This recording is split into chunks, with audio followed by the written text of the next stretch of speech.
Domestic abuse and violence against women is a growing problem, but the huge scale of it is not really known because it takes place mainly behind closed doors and within the family circle.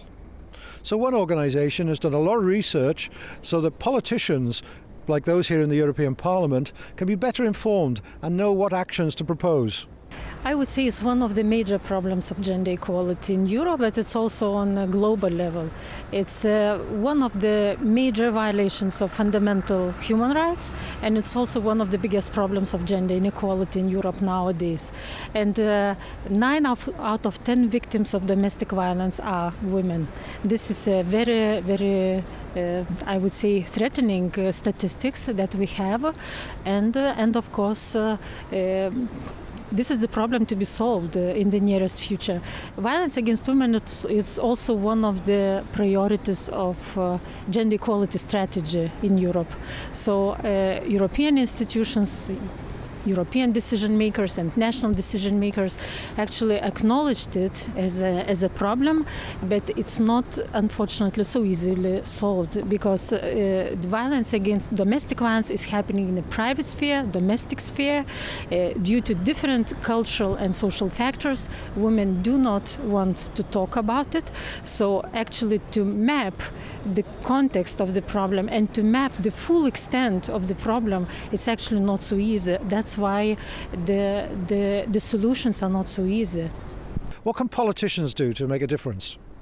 The European Institute for Gender Equality recently launched a report on victim support, and we provided recommendations how to support women victims of domestic violence.